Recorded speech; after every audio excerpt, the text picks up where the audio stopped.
Hey, Science Seekers, today we're going to learn all about what it takes to be a neurologist. Hope you like this video made by Azan about science and STEM careers related to Google Science projects the students did in the fall. The brain to the body is like the control panel to a large and complex spaceship.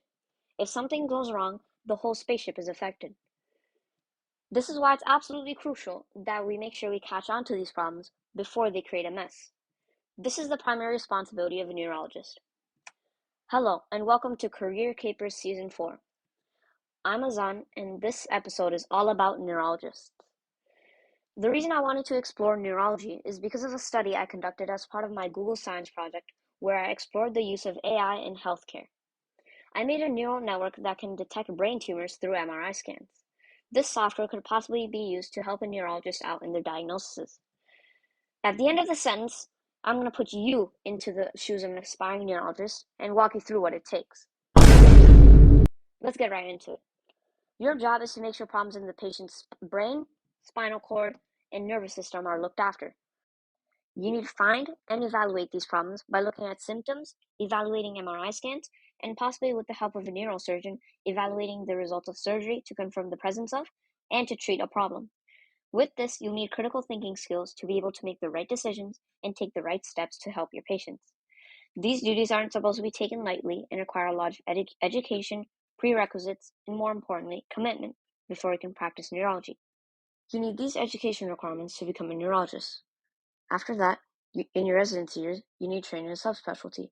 Some common subspecialties are shown here. I'll give you a second to choose one that seems interesting.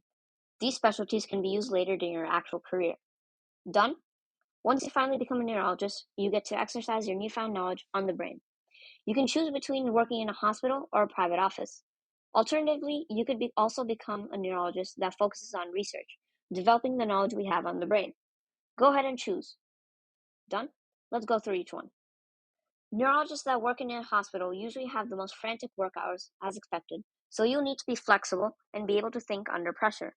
They work in a fast-paced environment, needing to tend to many patients quickly and efficiently. After initial treatment, you'll need to follow up with them, making sure they have a successful recovery. You'll need an all-around knowledge of the brain for this workplace. On the other hand, if you have a private office, you would have a consistent work week, and you could focus on treating patients that you specialize in. For example, a clinic may assign you a different doctor for you if you're dealing with seizures, as opposed to one you would see if you suffered from a brain injury. Typically, a private and a hospital neurologist would see about 14 to 16 patients a day. Finally, the research neurologists. These neurologists work on advancing their field of expertise, learning more about the brain, and finding new ways to treat problems in the brain. In all of these places, neurologists need to be focused and maintain their composure so they can efficiently help patients. Neurologists get to interact with many different professions. One of the most prominent, as mentioned earlier, is a neurosurgeon. A neurosurgeon gets sent patients from a neurologist that may need work done on their brain or further examination done. For example, to treat a brain tumor, a neurologist may request surgery to be done to remove part of or all of their tumor if possible. Neurologists can also get to work with athletes, treating problems that may have resulted from an injury. For fulfilling all of these responsibilities as a neurologist with a 40 to 50 work hour week, $274,000 is a pretty good median pay for this job. Over the next few years, the amount of neurologists is projected to increase by 2% each. As a neurologist, you're helping develop the UN Global Goal number 3, good health and well-being. You're making the world a better place by restoring the health of your patients. You're making sure people with problems in their brain can recover and go back to living their life better than ever. You're back. If you like becoming and being a neurologist and think you have what it takes, then that's great. If it wasn't for you, then there are other careers to explore. Just look through the other episodes of this season of Career Capers. Thanks for watching.